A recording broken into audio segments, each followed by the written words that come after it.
5.9 की तीव्रता के साथ ये भूकंप के झटके महसूस किए गए। अफगानिस्तान की पूरी धरती कांप उठी जब ये भूकंप आया। जमीन के नीचे 75 किलोमीटर की गहराई में ये भूकंप का केंद्र बताया जा रहा है। भारत पाकिस्तान के बॉर्डर पर भी ये भूकंप के झटके महसूस किए गए हैं। तो भारत पाकिस्तान बॉर्डर पर भी भूकंप के झटके महसूस किए गए। लगातार एक के बाद एक अलग अलग इलाकों में भूकंप के झटके महसूस किए जा रहे हैं और अब यहाँ पर 5.9 तीव्रता के भूकंप के झटके महसूस किए गए हैं।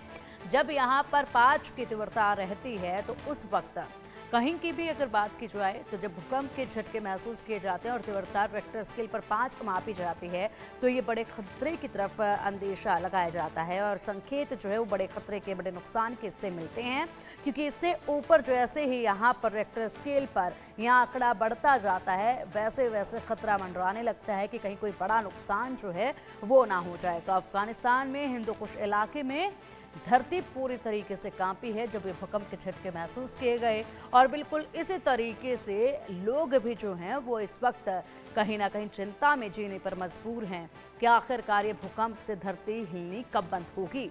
अधिक जानकारी के लिए हमारे सहयोगी अजय हमारे साथ जुड़ गए हैं। अजय, लगातार भूकंप के झटकों से धरती कांप रही है और इसी के साथ साथ लोगों के अंदर भी एक डर है जो कि खत्म होने का नाम नहीं ले रहा है। यहाँ पर 5.6 तीव्रता के भूकंप के झटके महसूस किए गए हैं। असर जो है वो भारत पाकिस्तान की सीमा पर भी नजर आ रहा है। देखिए, बिल्कुल पिंकी, जिस तरीके से लगातार भूकंप के झटके दुनिया के अलग अलग देशों में देखने को मिले हैं और खासतौर पे म्यांमार में जो हुआ, जो थाईलैंड में हुआ, वो अभी भी लोगों के जहन को उस तरह से झंझोड़ कर रख गया है कि कहीं भी अगर भूकंप के झटके महसूस किए जाएं तो लोगों को लगता है कि ये जो दशा वहां पर म्यांमार में देखी गई थी वैसी उनकी भी हो सकती है। ताज़ा मामला जो है अफगानिस्तान का है, जहां 5.8 तीव्रता का 5.9 तीव्रता का भूकंप जो है वो आया है और उसी के चलते लोगों में काफ़ी दहशत, लोग घरों से बाहर निकल कर आ गए। हिंदुकुश का वो इलाका जहाँ पे ये भूकंप आया है, दरअसल उसी के कारण जम्मू कश्मीर के भी कुछ इलाकों में भूकंप के झटके महसूस किए गए हैं और यहाँ पे हालांकि तीव्रता कम थी, मगर यकीनन जैसा मैंने कहा कि लोगों के मनों में, लोगों के दिल में दहशत का आना लाजमी सी बात है, क्योंकि लोगों ने वो मंजर देखे हुए हैं जब 2005 में जम्मू कश्मीर में अर्थक्वेक आया था और बड़ा नुकसान जो है वो हुआ था। कई लोगों की जान गई थी, कई लोगों को जो है वो नुकसान उठाना पड़ा था।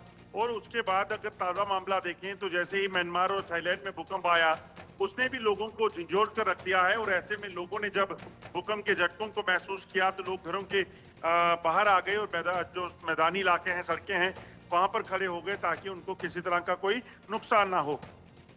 बिल्कुल जाहिर सी बात है, लगातार ये सिलसिला जारी है और ऐसे में लोगों के अंदर अब चिंता का सबब देखा जा रहा है। न जाने कब कहां पर कोई बड़ा नुकसान जो है वो हो जाए। ऐसे में किस तरीके से लगता है अजय कि कब आखिरकार ये सिलसिला थम सकता है, कितने लंबे वक्त तक यही सिलसिला जो है वो देखा जाएगा? क्योंकि यहाँ पर अगर 6 महीने में एक बार भूकंप के झटके आते हैं तो उस वक्त स्थिति इतनी गंभीर नजर नहीं आती है, लेकिन यहाँ पर सुबह, शाम, दोपहर, हर रोज ये भूकंप के झटके कभी भी आकर दस्तक देते हैं और उसी के साथ लोगों को डरा देते हैं। सभी के जहन के अंदर, आपने ठीक कहा, वो तस्वीरें सामने आ जाती हैं जो देखी गई थी म्यांमार में तबाही की। तो ये डर लोगों को हर वक्त सता रहा है, काम पर भी सता रहा है ये डर और घर पर भी, बच्चों को स्कूल भेजते वक्त भी डर सता रहा है। देखिए पिंकी, दुनिया में बहुत तरक्की की है, साइंस ने बहुत तरक्की की है, मगर अभी भी भूकंप जो है वो कहीं ना कहीं कब आएगा, कितना आएगा, किस इलाके में उसका एपिसेंटर होगा, इस चीज़ पर अभी तक जो है वो काबू नहीं पाया गया है। इसकी जानकारी हासिल करना एडवांस में संभव नहीं हो सका है। इसी वजह से ये कहना कि कब तक चलता रहेगा, कब रुकेगा, ये आसान नहीं होगा। ये गलत होगा कि हम इस पे कोई टिप्पणी करें या कहें कि ये अब आएगा और अब नहीं आएगा।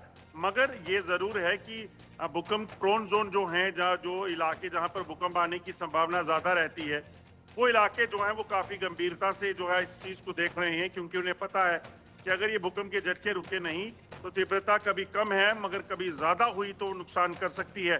अगर दुनिया के कई देशों की बात करें तो वहाँ पर भूकंप के चलते बड़ा नुकसान जो है कई बार हो चुका है। म्यांमार में, थाईलैंड में, चीन में, ऐसे कई देश हैं, भारत में, पाकिस्तान में। तो ऐसे में वो देश जो हैं वो काफ़ी चिंतित रहते हैं, क्योंकि पुरानी जो इमारतें बनी हुई हैं उन सभी इमारतों को गिराकर फिर से बनाना, वो तमाम चीज़ें मुमकिन नहीं है। तो ऐसे में चिंताएं ज़रूर हैं। ठीक है अजय, बहुत बहुत शुक्रिया आपका इन तमाम जानकारियों के, इन तमाम अपडेट्स के लिए।